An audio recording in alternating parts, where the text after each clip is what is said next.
permite crecer la planta. A los 20 días ya tienen buen desarrollo de raíz y empiezan apenas a formar nuevas hojas. Entonces, básicamente el tiempo es para formar el esqueje. ¿De acuerdo? Entonces, una vez que se establece este esqueje, ¿cuánto tarda hasta la última cosecha? ¿Cuánto es el periodo que se lleva? De ahí en adelante es como si ya la planta fuera por semilla. Más o menos, más o menos una semilla, si tú llevas, por ejemplo, una plántula de 30 días, la trasplantas más o menos como a los 70 días, empiezas a cosechar, ¿sí? Sí. Dependiendo un poquito ahí la variedad, ¿sí? Y es Profe, lo... una pregunta. ¿Eh? ¿Perdón? Una pregunta. Sí. Sí, adelante. En el estado comentaba que de 15 a 20 días ya tenemos un desarrollo de raíz bien, ¿no?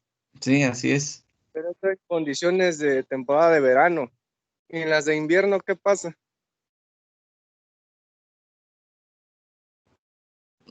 Normalmente, o sea, como todo el ciclo del cultivo, ¿no? O sea, estamos hablando, o sea, ahorita estamos hablando condiciones, les he puesto el ejemplo de lo que ocurre aquí en Chapingo, ¿verdad? En estas condiciones más o menos 20, 25 grados. En el invierno, pues todos los procesos, por la temperatura, ya sabemos, ¿no? Todas las activaciones enzimáticas que hay, las reacciones enzimáticas, pues todo se hace un poquito más lento. Pero fíjense que igual hemos, más o menos en 15 días, si hace más calorcito, en 15 días ya tenemos suficiente raíz. Hacia el invierno, por ejemplo, establecimos un experimento con esquejes, por ejemplo, en octubre.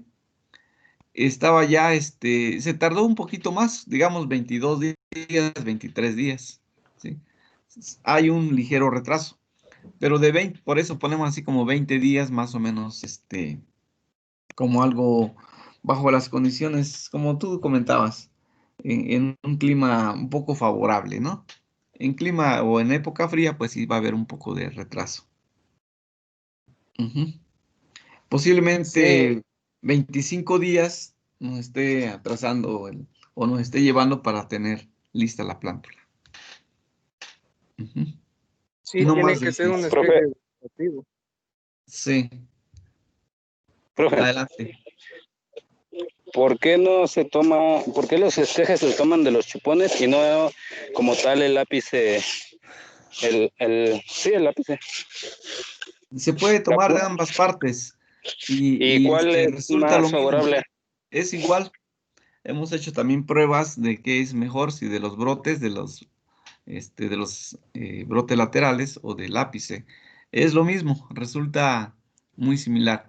El detalle es de que si quieres tener más brotes más chupones o más plántula enraizada, pues tendrías muy poquito si se limita uno a solamente utilizar el,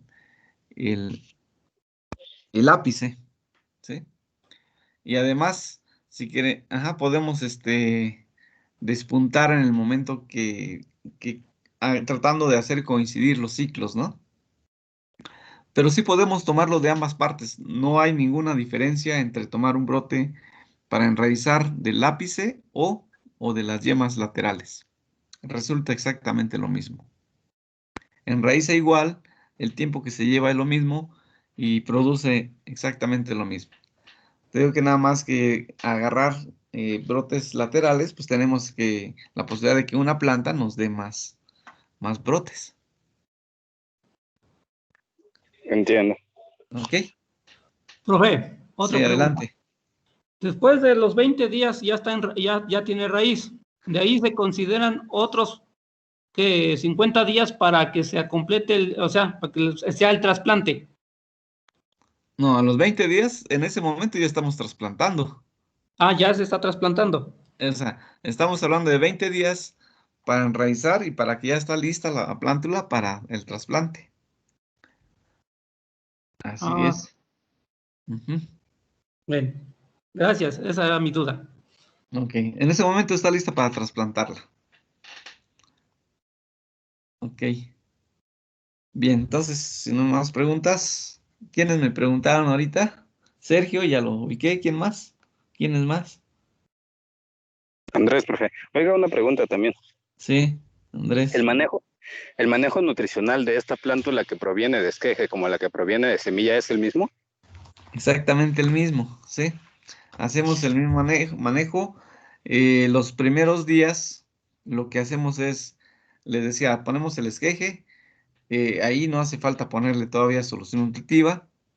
Sí mantenemos con humedad suficiente la zona de enraizamiento y sobre todo la parte aérea, ¿verdad? Le ponemos un nebulizador o lo que nos permita tener una alta humedad relativa para que no se deshidrate. Es muy crítico los primeros 5, 6 días. Ya después de eso, después de unos 6 días, 8 días, digamos, empieza a formarse las primeras raíces, muy pequeñitas y muy pocas todavía, pero ya la planta empieza a absorber, ¿sí? Entonces, en ese momento también ya podemos bajar un poquito la humedad relativa, pues para evitar también posible incidencia de enfermedades, ustedes saben de eso, ¿sí? Mi Entonces, pregunta más, profe, sí, iba abocada más que nada a lo que se gasta uno, porque pues teniéndolo desde semilla, me parece que dijo que eran mínimo 60 días el trasplante. Esos 60 días, de una vez que la planta ya empieza a consumir nutrientes, es lo mismo que cuando lo ponen de esqueje, porque acaba de decir que son 20 días para trasplantarlas. sí, Entonces, esos 40 días de diferencia, la planta ya está consumiendo nutrientes, pero así mi duda es. era si consume lo mismo en las camas que en las charolas. Si una planta consume lo mismo en camas que en charolas, Ajá, referente al riego, a la cantidad de solución que se prepara. sí, o sea, ¿cómo te explico? O sea, una planta pequeña, si está en charola, está en cama, absorbe lo mismo. Nada más, conforme va su crecimiento, o sea, en las charolas tiene restricción, va a haber un momento en que ya no se puede sostener, obviamente. Pero entonces, si tiene el espacio tanto de la raíz como la parte de arriba para seguir creciendo, entonces empieza más aumenta su velocidad de crecimiento y en ese momento también empieza a absorber más agua y nutrientes, ¿sí? Pero, por ejemplo, de una plántula, por decir, si tú vas a obtener una plántula de 30 días que viene de semilla y tú vas a enraizar y a los 20 días lo vas a sacar, o sea, esos días de los 8 días a los 20 días, en ambos casos, absorben más o menos lo mismo, ¿sí? Y estamos ahí comparando con una planta que va a durar solamente 30 días.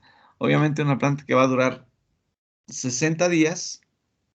En esqueje no podemos, no se puede lograr plántulas de hasta 60 días, ¿sí?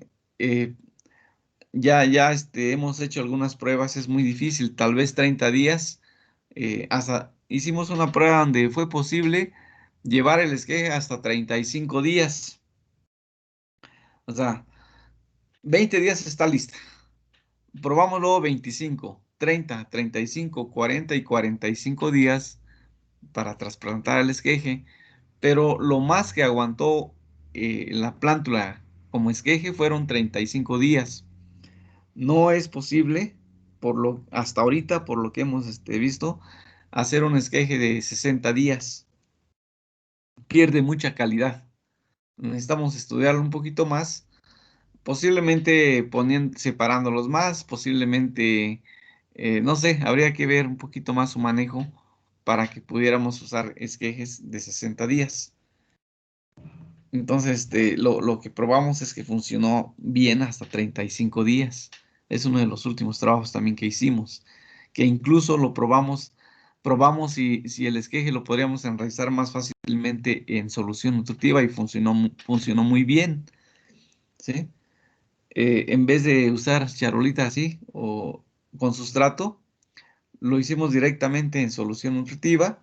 Lo único que habría que ponerle oxígeno, ¿verdad? Con una manguerita y funcionó bastante bien, pero después de 30 días, después de 35 días, se empezó a elongar, posiblemente porque en esa prueba los dejamos muy juntos.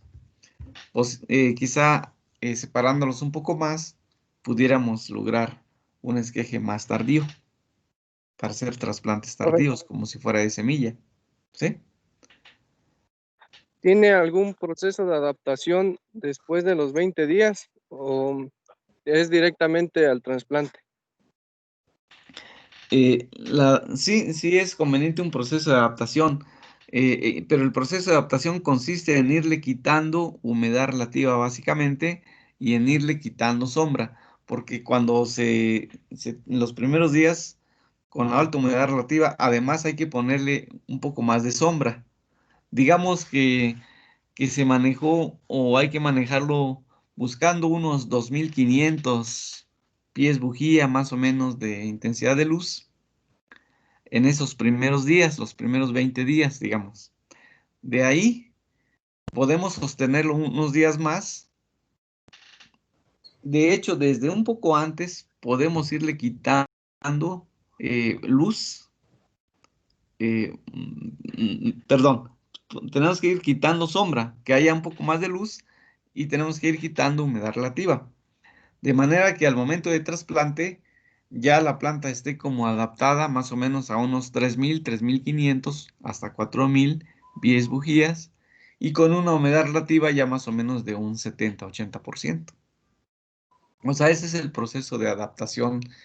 Es irle quitando las cubiertas, ¿no? Para que esté más adaptada al momento que ya se haga el trasplante.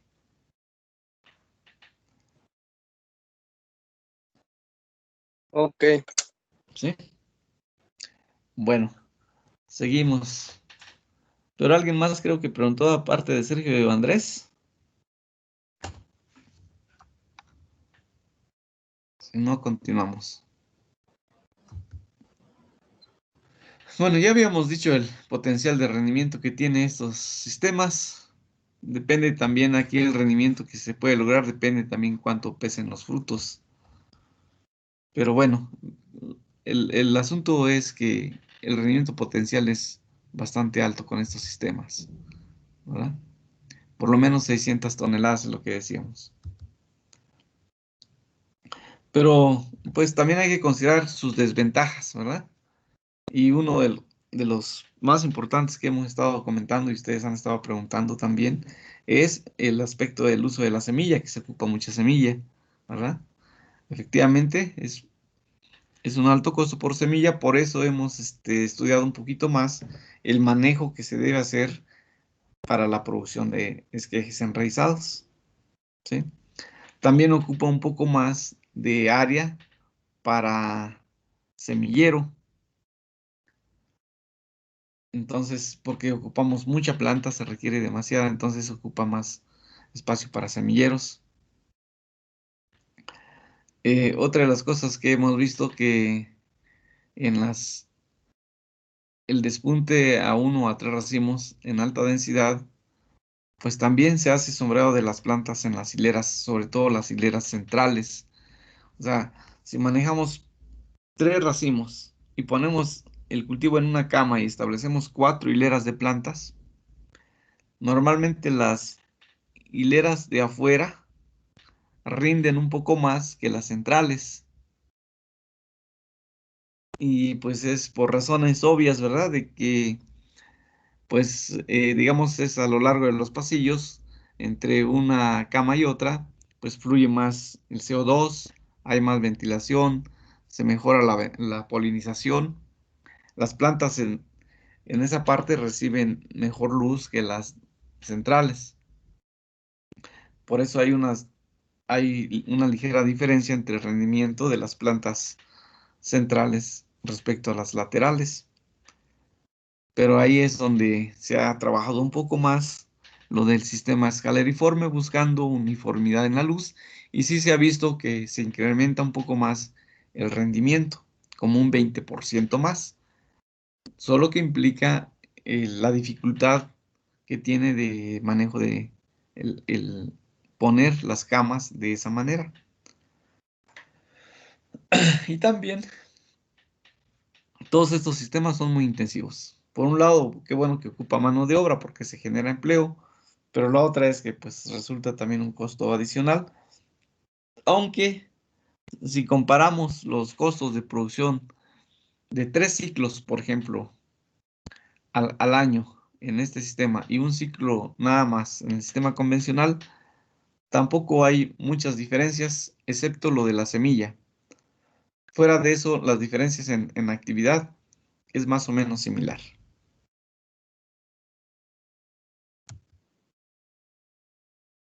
Bien, entonces,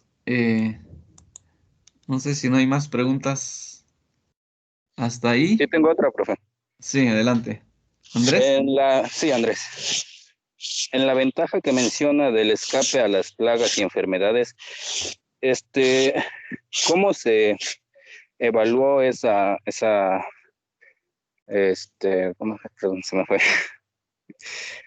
Sí, sí te Bueno, agarro la idea de tu pregunta. lo que pasa Lo es que que, pasa pues, es que, por ejemplo, si imagínate que tienes un ciclo largo de cultivo y un ciclo corto, ¿sí? Imagínate que llega la mosquita blanca. Estás, digamos, en el sistema convencional a muchos racimos, que estás en el sexto, octavo racimo y ya te llega la mosquita blanca, ¿sí? sí, Entonces, o cualquier otra plaga. Entonces, hay que buscar la mejor manera de controlarlo, pero te va a ocasionar daños o te llega un virus a tus plantas. Entonces, lo más seguro es que esas plantas no van a llegar, si estás en el octavo racimo, no van a llegar más del 10º racimo y ya se va a afectar mucho el rendimiento o se va pues de plano a enfermar la planta más fuerte y ya no vas a producir en esas plantas. Entonces, pues te da oportunidad de sacar el ciclo, no sé, un racimo más o dos más, pero no más. La ventaja aquí de los sistemas de ciclos cortos es de que, pues a lo mejor ya estás cosechando el segundo racimo y te llega una plaga, una enfermedad, y si el tercer racimo ya se viene en desarrollo, pues ya casi te da oportunidad de sacarlo. Y tu plan estaba sacar nada más a 3 racimos en un ciclo corto de tiempo. En cambio, el otro, pues ya no lo vas a poder lograr llevar hasta los 20, 25 racimos. En ese sentido es que decimos que con ciclos cortos pueden escapar, aunque les llegue, pero digamos, si estamos ya cerca de la cosecha, claro, si llega una plaga, una enfermedad, un tizón, desde que apenas está en floración, pues nada lo va a salvar, ¿no? sí. En ese sentido es como puede escapar en algún momento algunas plagas o enfermedades, porque te da tiempo de sacar el ciclo y ya hasta ahí termina el proceso. Este, durante lo que estuvimos en nuestras prácticas con el doctor Castillo, Sí, pude notar eso que como se tiene esta idea del escape a estas plagas y enfermedades, no se le da como que la atención o demasiada atención. Y pues sí, dice que escapamos de un ciclo, pero todavía vienen más ciclos. Entonces, si no se le pone atención porque se tiene la creencia de que se le puede escapar o no son tan afectantes, como, bueno, nos va a afectar el siguiente ciclo, ¿no? Pero si le ponemos la misma atención, vamos al final estar gastando lo mismo que si fuera un sistema convencional. Entonces, por eso la pregunta era, pues, ¿cómo se evaluó todo eso? ajá. Sí, o sea, de hecho, o sea, cada vez que tú inicias un nuevo ciclo, lo ideal es partir de una desinfección de nuevo del invernadero, ¿no? O sea, tú quitas las plantas, le aplicas algún producto,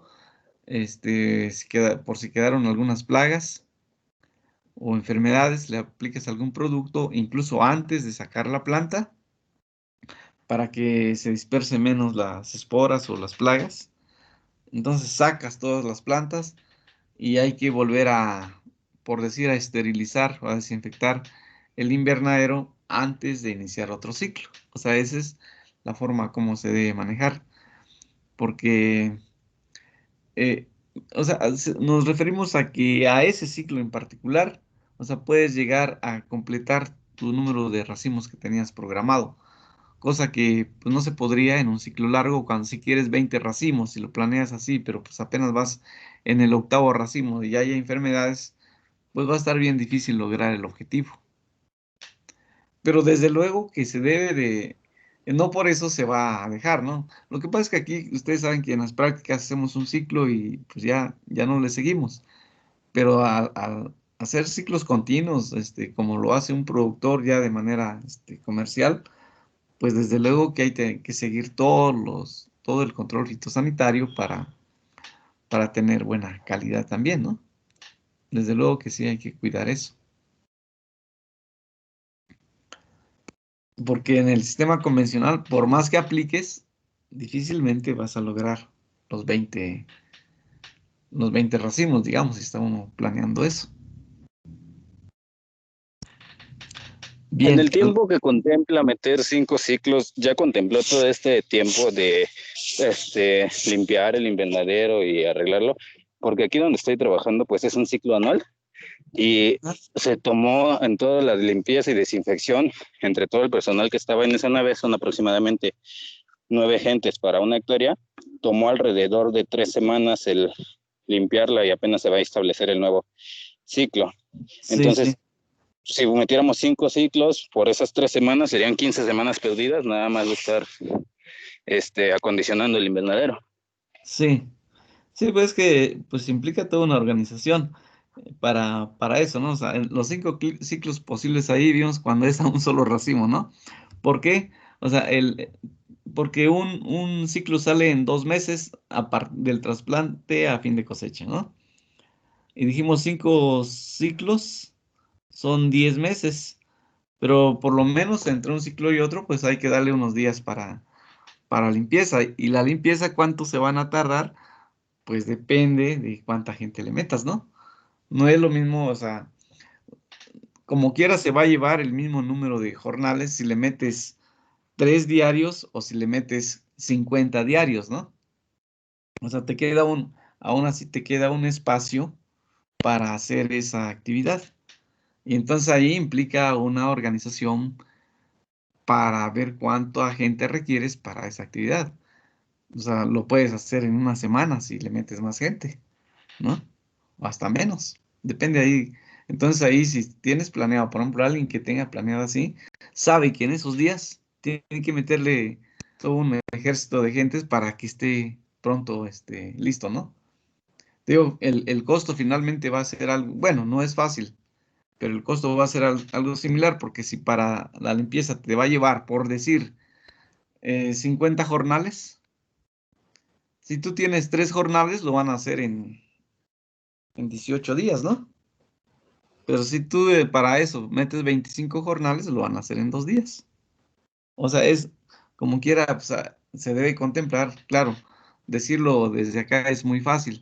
A la hora, tú sabes que implica que haya la gente que esté disponible o que hay que traerlos de algún lugar o lo que sea, ¿no? Sobre todo cuando ya se está hablando de una superficie mucho mayor.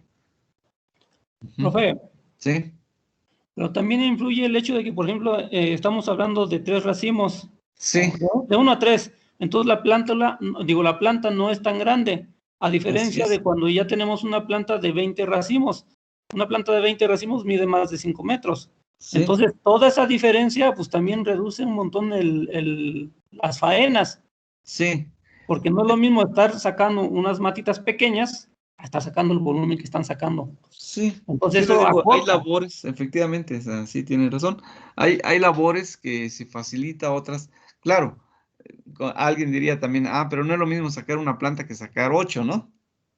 Entonces se va compensando una con otra, pero sí, muchas actividades se facilita mucho.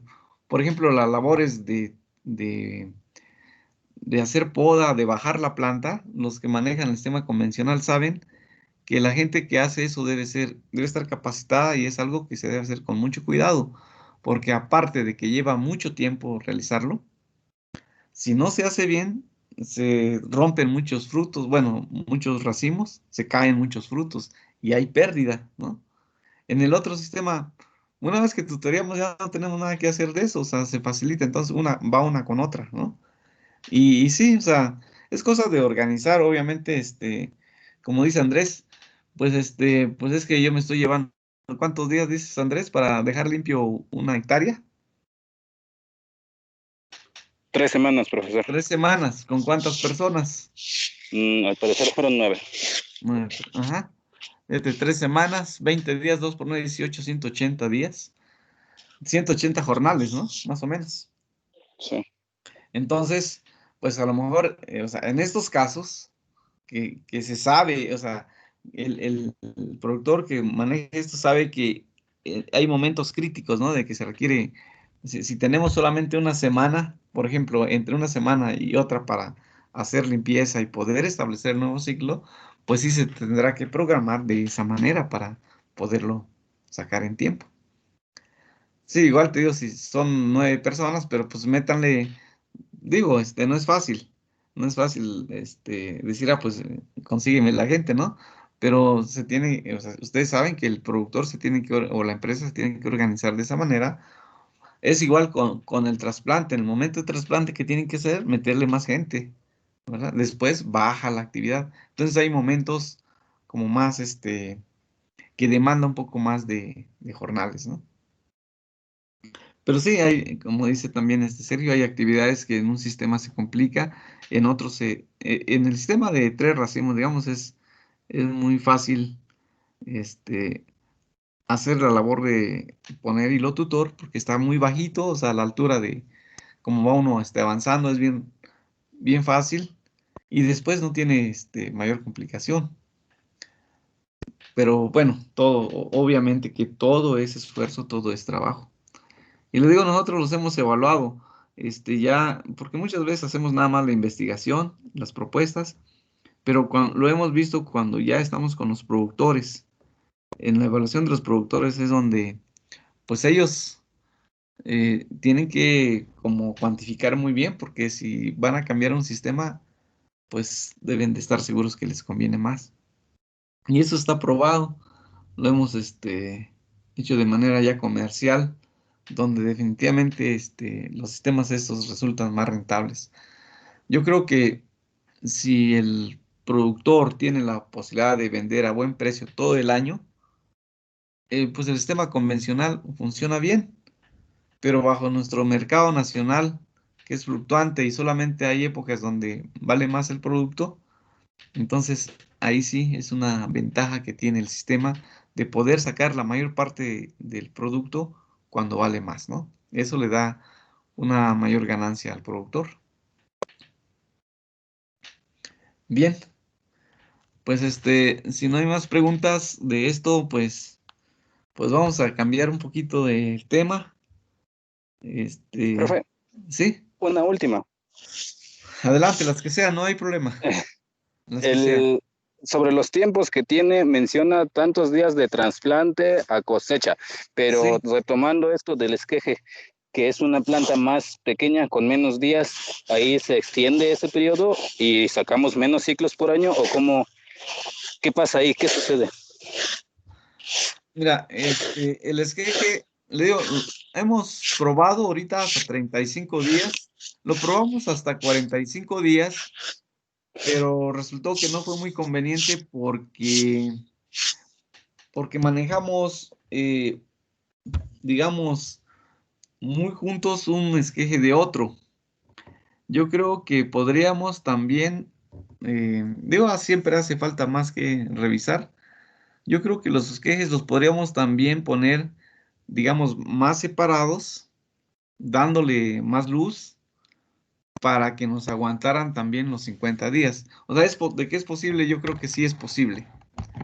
La La forma, pregunta más que nada, sí, dime, profe, sí, la pregunta más que nada es que si es el mismo periodo de trasplante de una plántula de semilla a fin de cosecha que el de trasplante de un esqueje, ya no hablemos del tiempo que tarda en trasplantarse, sí, sino del trasplante a fin de cosecha. ¿Es el mismo sí, para ambos casos? para ambos casos, sí, Ok, es gracias. el mismo. Ujú.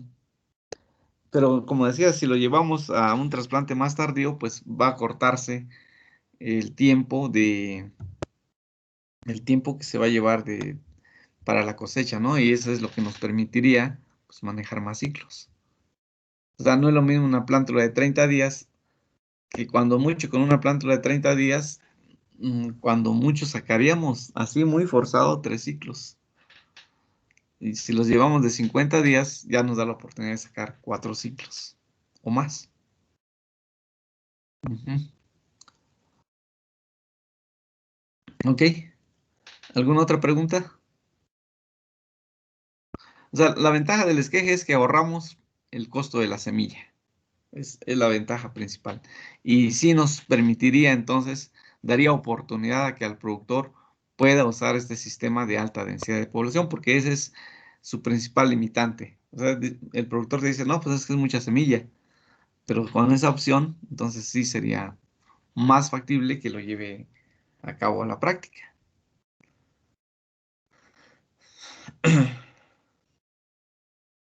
Bien, entonces continuamos. Uy, creo que ya me salí.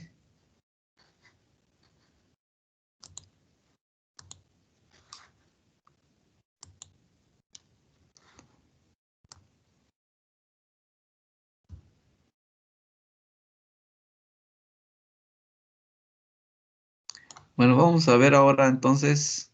Si hay más preguntas, adelante, ¿eh? No, no hay nada que nos limite.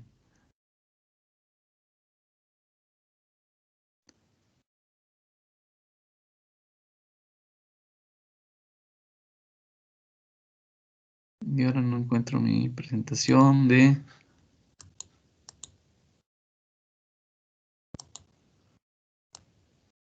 pimientos.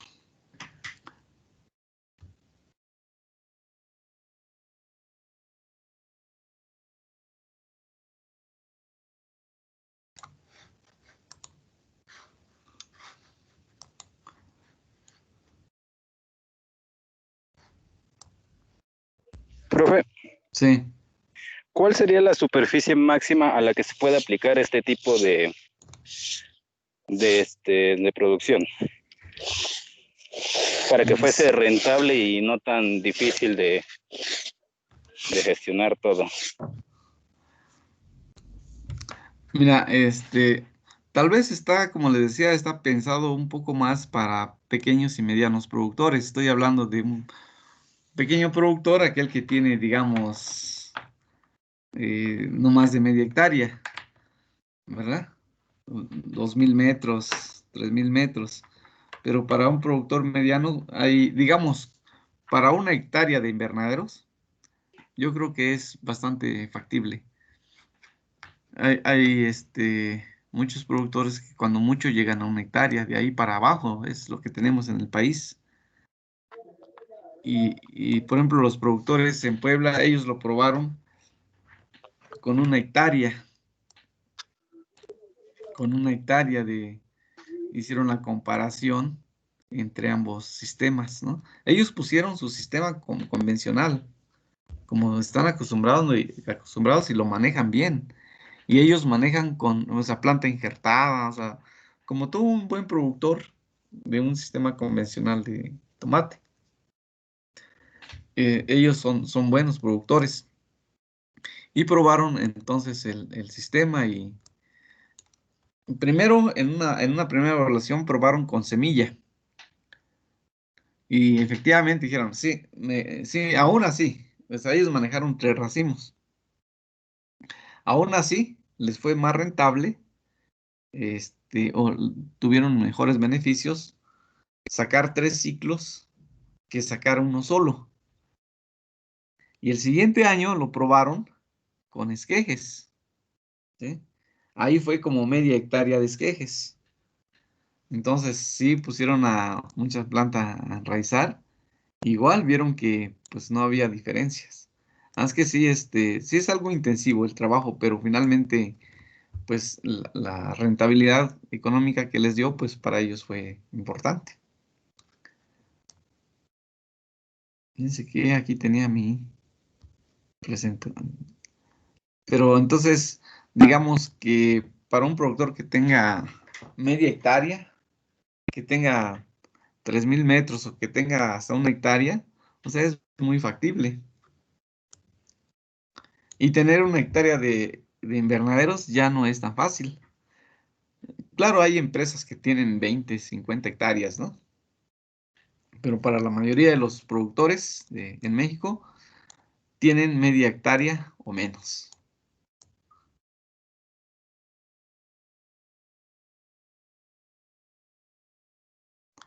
y no les muestro una, porque seguramente el doctor Felipe les mostró un cuadro comparativo del rendimiento y de la rentabilidad que se tuvo cuando se manejaron 3 ciclos de cultivo comparado con uno convencional. ¿Sí se los enseñó?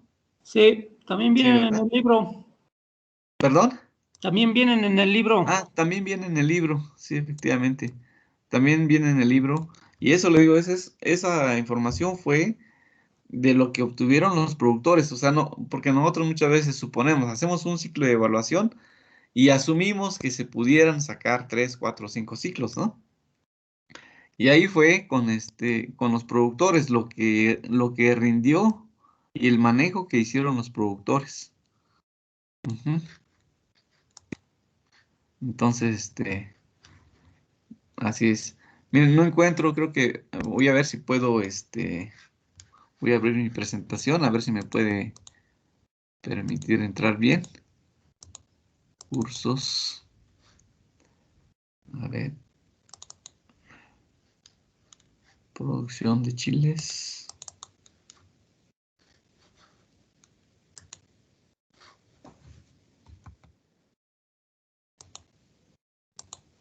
A ver, voy a intentarlo de nuevo.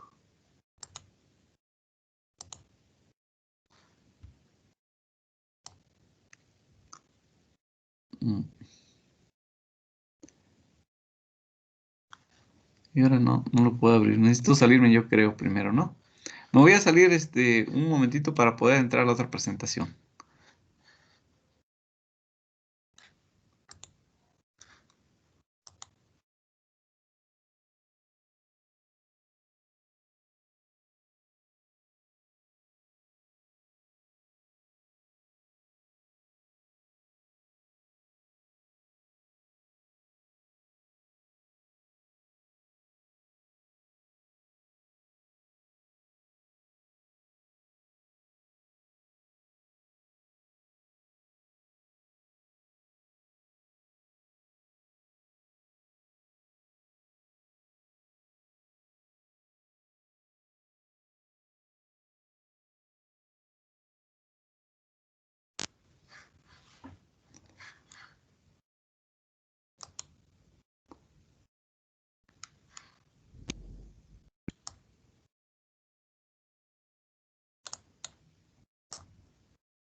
Bueno, ahí se ve. Está en pequeño. Ya lo puse en modo diapositivas.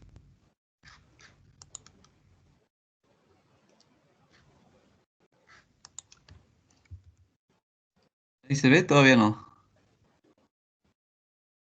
¿Sigue en pequeño? Sí, sí, ve toda la pantalla.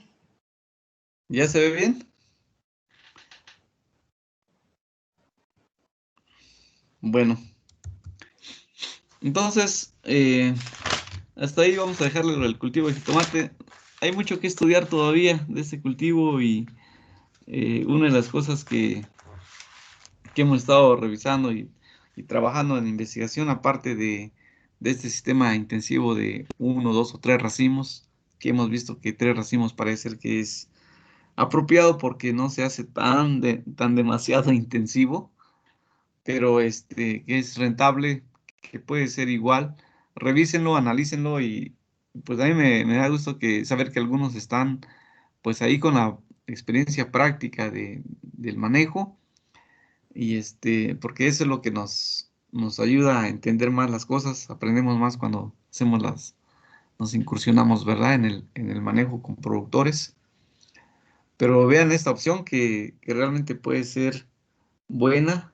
Nosotros lo hemos analizado bastante, creemos que puede ser una muy buena opción para, como decíamos, para que pequeños y medianos productores.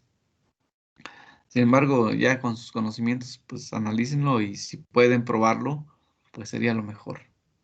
Sí.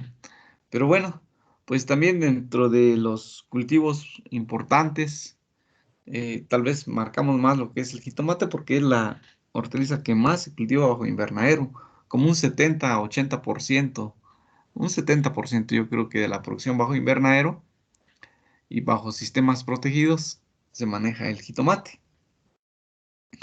El resto, pues hay otras hortalizas también importantes y que generan divisas para el país.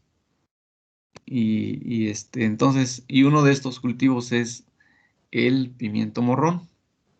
Varios tipos de chiles se pueden producir en invernadero, ¿sí?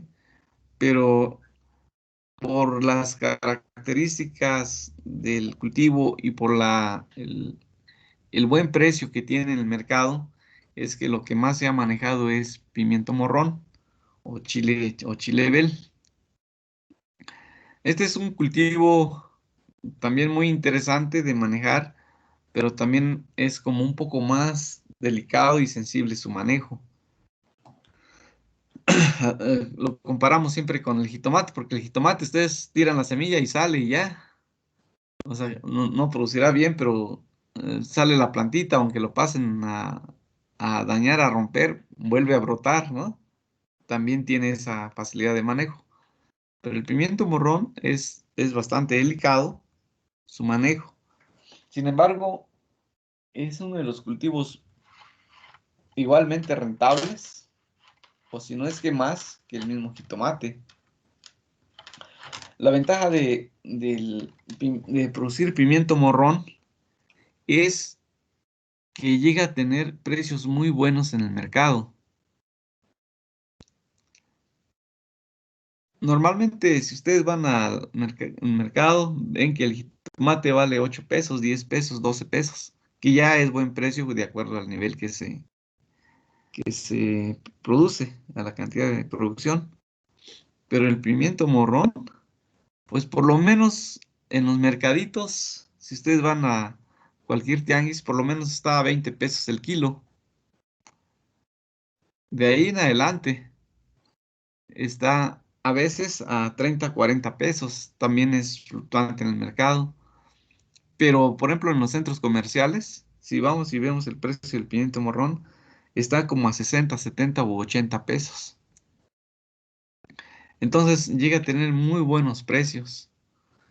Y por eso es que también se ha incursionado en la producción bajo estos ambientes protegidos. Hay, hay muchos tipos de chiles realmente que también se pueden cultivar.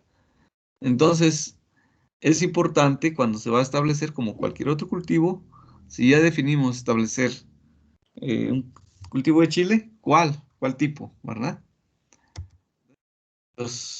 Muchos tipos. ¿Conocen este?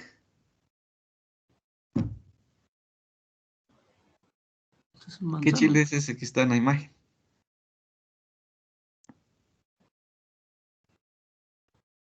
Es el pimiento. ¿Eh? Es el pimiento, ¿no? No, es un chile muy típico allá en el sureste.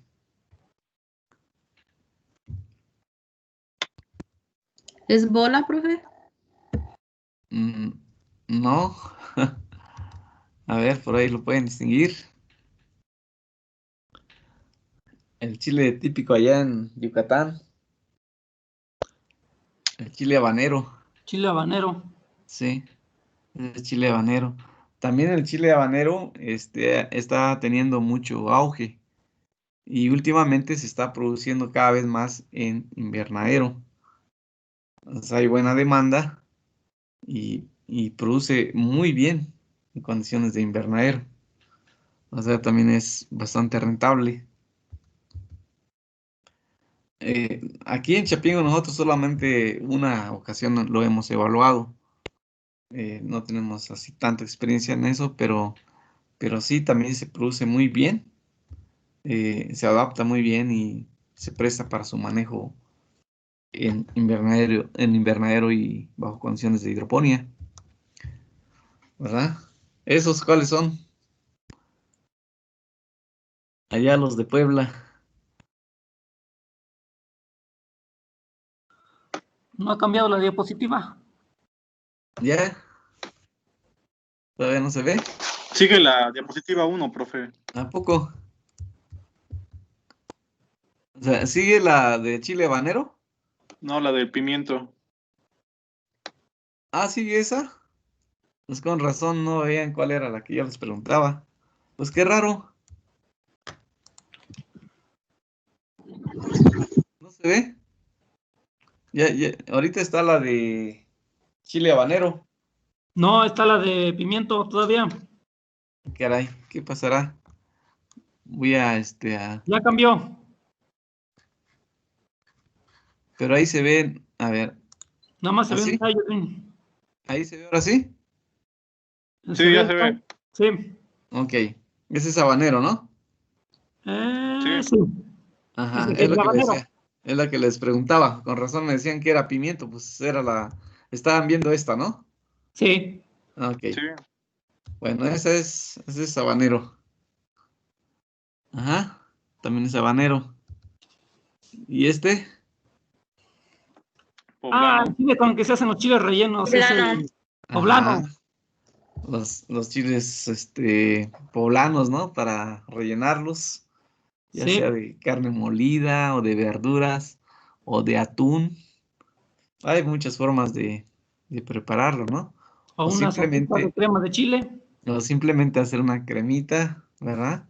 Con rajitas, salen muy buenos. Y fíjense que también probamos, de hecho hicimos una tesis de maestría con chile poblano y se produce muy bien.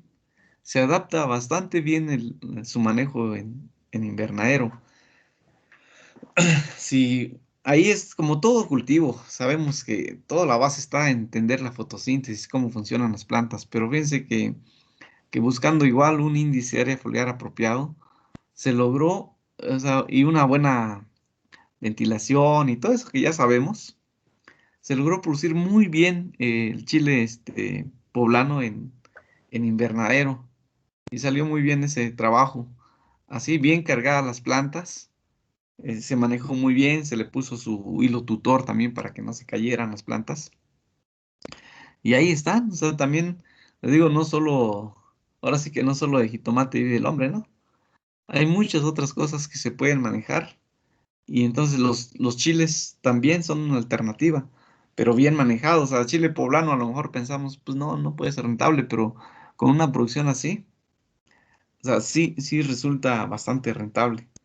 Lo mismo les comentaba del habanero, ¿no? Que también tiene muy buen precio en el mercado. ¿Esos cuáles son? Jalapeño. Serrano, jalapeño. Serrano, Serrano, jalapeño. serrano, jalapeño.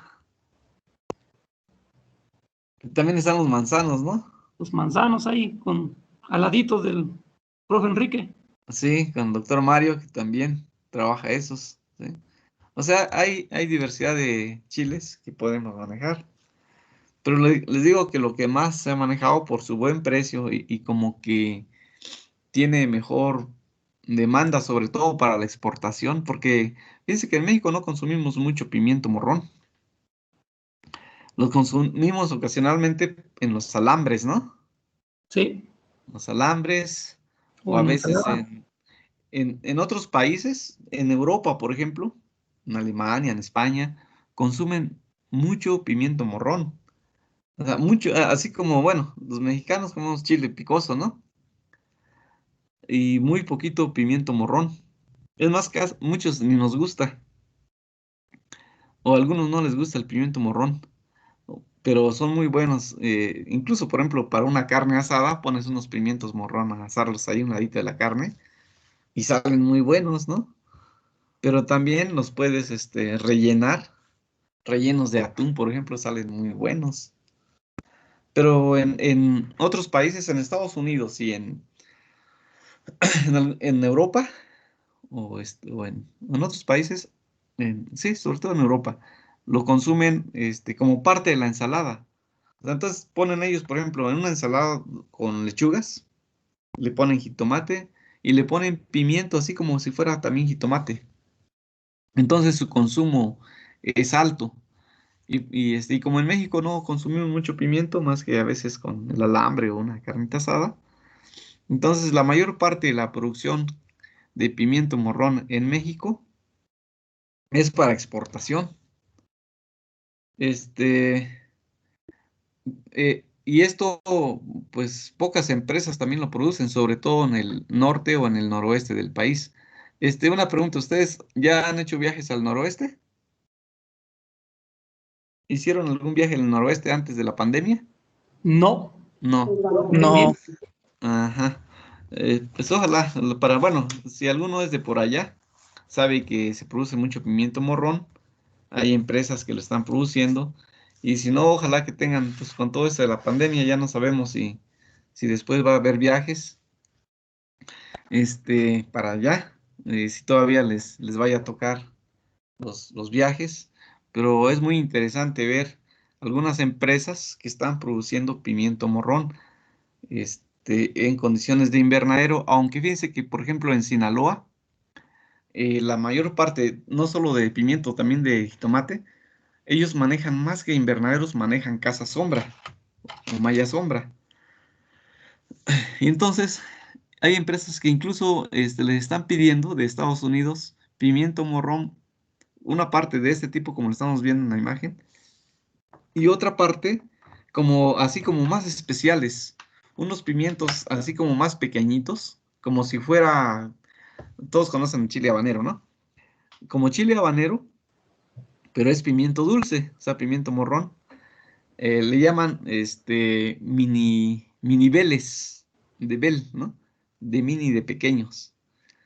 Entonces, en los viajes que hemos hecho nosotros ahí con los viajes de estudios, ya sea con fitotecnia o con los de horticultura, hemos visitado algunas empresas que producen pimiento morrón y ahorita están produciendo minibeles, o sea, pequeñitos, y pimiento bel. Ya ve que le llaman pimiento bel, pimiento dulce, chile morrón, o sea, de varias formas, ¿no? Entonces, están pidiendo ahora de especialidades y eso hace que también sea mucho mejor el precio. Si ahorita están exportando el kilo, por decir, a 80 pesos de ese tipo, el pimiento bel o el mini bel, que son pequeñitos, es como el doble, o sea, realmente es muy rentable. Entonces, tenemos uno de los contactos que siempre visitamos, que tiene ahorita como 5 hectáreas, por ejemplo, de 5 o 10 hectáreas, va para 10 hectáreas de pimiento mini bel y, y lo produce bajo condiciones de malla sombra, ¿sí? Igual en invernadero se producen muy bien, en otras zonas del país se produce poco, pero bajo invernadero. Entonces le digo que hay opciones, es otra opción muy rentable y que también pues, hay que saber de su manejo. No sé ustedes qué tanto hayan manejado pimientos o chiles bajo estos sistemas. no, la verdad Ajá, no. no. O sea, no, ok, pues va a ser útil lo que vamos a ir viendo. Pues son detalles, todos los aspectos generales es lo mismo en todos los cultivos.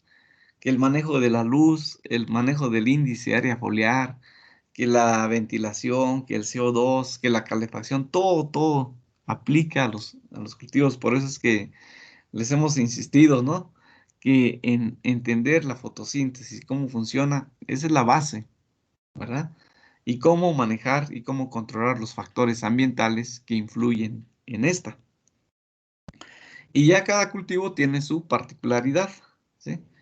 Entonces también nosotros, como parte de la investigación que hemos hecho, conjuntamente con el doctor Felipe Sánchez del Castillo, hemos, desarrollado también tecnología para, para pimientos. El sistema también, hay un sistema convencional también del manejo del pimiento y es el tipo holandés. Es el que se maneja a 2 tallos y las plantas también se llevan como a 4 o 5 metros, nada más que esas sí no se pueden bajar como el jitomate, ¿verdad? Hasta donde, si se lleva a 3,5 metros o 4, hasta ahí, y ahí llega su crecimiento y normalmente se manejan 2 tallos. Fíjense, y hay mucha variación dentro de en este cultivo, hay muchas variedades. Y las variedades se distinguen por su forma y por su color principalmente. Aquí, por ejemplo, esa es una fotografía de hace unos, no recuerdo bien, unos años atrás que hicimos esta investigación, no recuerdo bien en qué año fue. Probamos, esto fue una tesis de un estudiante de doctorado, de ahí de horticultura, del posgrado en horticultura, donde evaluamos diferentes variedades, varias formas de manejo y diferentes variedades. Pero esto es para ilustrar la gama y hay más. O sea, esto nada más los que nosotros probamos como 16 variedades que incluían rojos, naranjas, amarillos. Pero también hay unos pimientos de color morado, por ejemplo, de color así como hueso, pero así, o sea, no blanco, blanco, como color huesos, o sea, como crema. O sea, hay mucha variación. Y eso también es importante porque tiene que ver su precio en el mercado.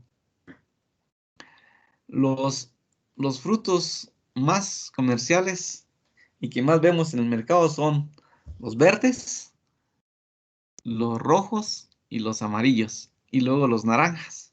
Seguramente han observado ustedes también eso. Entonces, depende mucho de eso, el color. Aunque todas las variedades tienen que pasar por la etapa de ser verdes, ¿no? Y después de un tiempo se define el color en función ya de la variedad. Pero muchas veces si el producto tiene buen precio y ya tiene tamaño y las características de madurez fisiológica como para cosecharlos, o sea, el productor los vende en verde, ¿sí? Pero si no, si todavía no tiene buen precio, se puede esperar y da oportunidad al cultivo a cosecharlo hasta que tornan de su color. Entonces, una vez que todos están verdes, así como se ve esta, pero finalmente toma su color amarillo, ¿sí? Esta es una variedad que se llama Magno, por ejemplo, perdón, es naranja, dije amarillo, es naranja. Valencia son variedades de color naranja. Los amarillos son, por ejemplo, la Maggi, la Cadia, variedad Diego, Oberon. O sea, hay muchas, ¿sí? Estas son rojas, la triple 4, la triple Star, la Itzel, ajá, Gandal. Hay muchas variedades. Entonces, hasta eso hay que definir qué es lo que vamos a comercializar.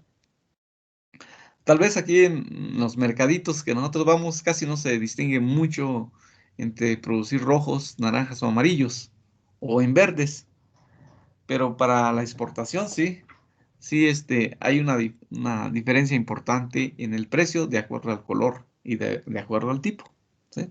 Entonces en eso se tiene que definir qué variedad se va a establecer. Miren, aquí están estas variedades, color moraditas, ¿no?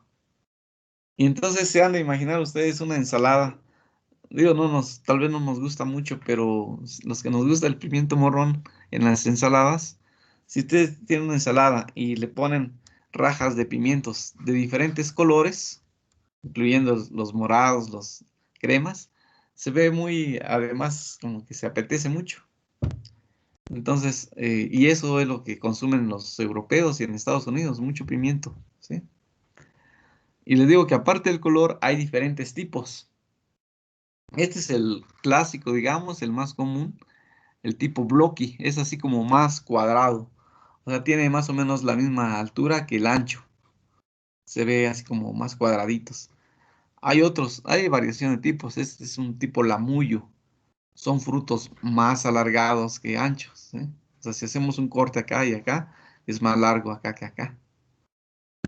Y también hay otros, como este pimiento regional tipo España, o los minibel que ahora se está produciendo aquí en México. Entonces hay una gama que también el productor tendrá que definir qué es lo que va a producir de acuerdo a su mercado. Lo que sí es muy importante que si un productor va a manejar pimiento morrón, eh, hay que asegurarse antes que otra cosa de su mercado, como cualquier otro producto, pero este es muy especial porque su comercialización en México no es tan fácil. como no es como el jitomate. Por ejemplo, si el productor, cualquier productor, dice, voy a sembrar 1000 metros ahí de jitomate. Y a lo mejor no lo va a vender a buen precio, pero al final lo va a vender. Pero en pimiento no es así, porque nuestro consumo de pimiento no es muy alto, entonces se dificulta más. Por eso es que les comentaba que la mayor parte de lo que se produce en México es para abastecer algunos centros comerciales aquí en el país, para abastecer algunos restaurantes especiales y para la exportación. Pero ahí están, o sea, hay muchos tipos. Entonces hay que definir. Entonces, decía que así como hay un sistema convencional del cultivo de jitomate y que hemos estado probando y evaluando nosotros con un cultivo donde se maneja de manera alternativa en alta densidad, así también es bueno que ustedes conozcan algunos, quizá hayan tenido alguna experiencia, pero tal vez la mayoría no, porque es un cultivo menos utilizado en nuestro país, es el pimiento morrón. Fíjense, hay dos sistemas más comunes, digamos. El sistema más común es y que ese lo manejan mucho en España. Bueno, es común, sobre todo en Europa, en España en particular, el sistema que le llaman tipo español. Y ese se maneja también en nuestro país. Son dos. Lo manejan igual que el tipo holandés que ahorita les voy a comentar. El tipo español, como dice ahí, se deja a las plantas a que crezcan libremente. Un cultivo manejado así dura de 6 a 8 meses o a veces hasta un año. ¿Sí? Normalmente no se le hace ninguna poda, o sea, el, algo que tiene la planta de pimiento es que crece de manera bifurcada. O sea, tiene su tallo principal. Déjenme ver si tengo una imagen acá y ahorita nos regresamos. Pero por ahí debería de tener. Ahora, acá. A ver, a ver si ya alcanzan a ver esta estructura de la planta de pimiento.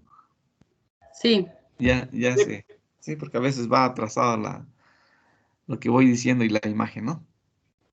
Miren, ese es, digamos, su anatomía y su morfología. Su morfología de la planta, su morfología natural. Normalmente tiene un tallo principal, obviamente aquí su sistema de radical, su sistema de raíces, tiene un tallo principal, ¿sí? Esta se bifurca, ¿sí? Se hace como una horqueta acá, y así se empieza a ramificar. Esta se vuelven a formar dos tallos, ¿sí? Y esta vuelve a formar dos tallos, esta también vuelve a formar dos tallos, por este lado igual, ¿sí?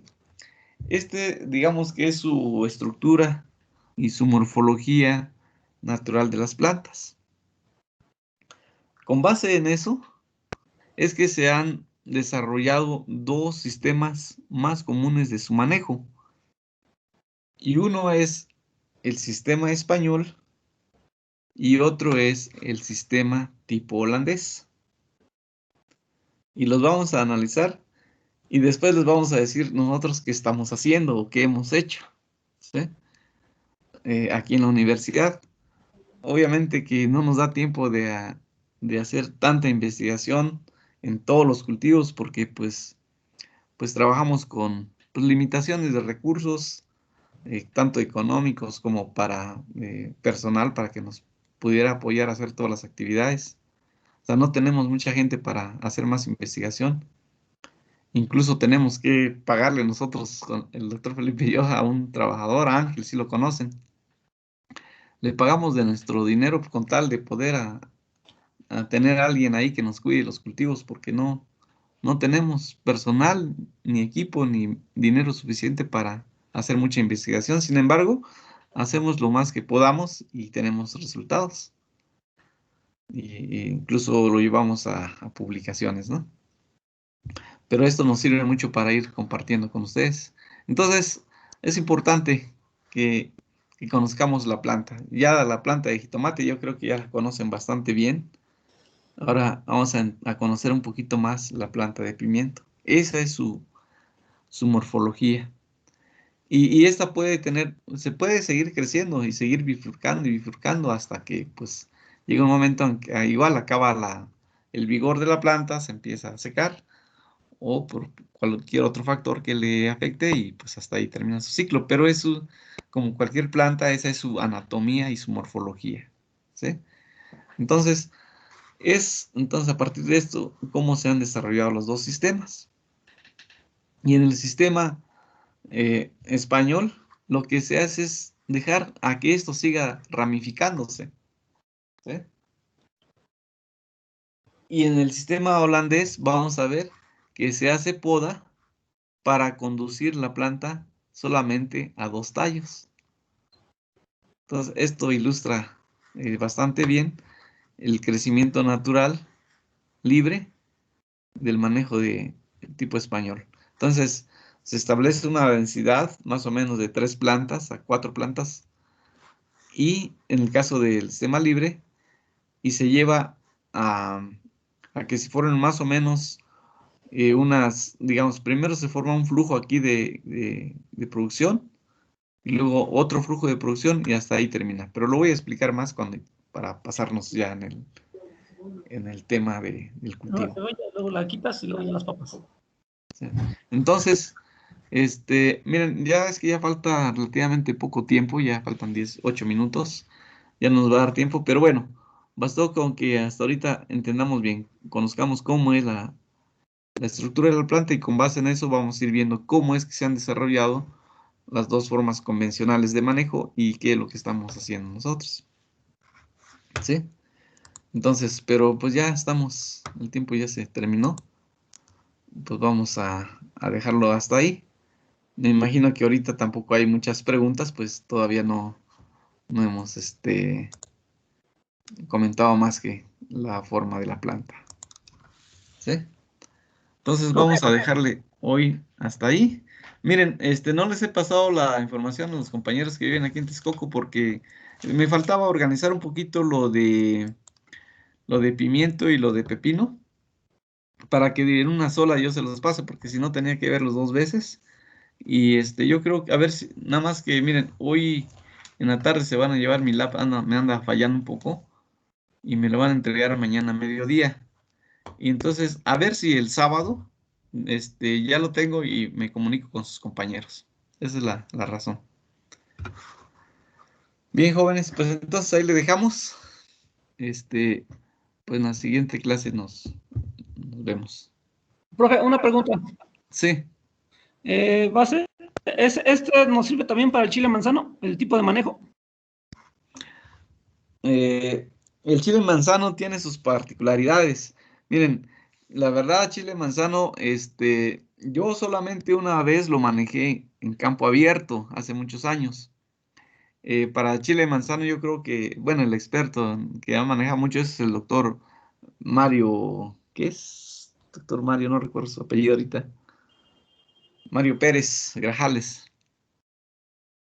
Pues yo creo que para un cultivo así en particular del chile manzano, yo creo que sería conveniente que le preguntaran detalles del manejo a él, porque pues él es con lo que más trabaja. ¿Ahorita dónde, profe? Sí, sí, a eso sí. Bueno, algunas cosas en general que lo que yo conozco sí lo puedo comentar, pero particularidades yo creo que en algún momento a ver si se pueden acercar con él, ¿no? Bueno, gracias, profe. Dale pues. Ok, entonces nos vemos el próximo martes. Que estén muy bien, cuídense. Hasta luego.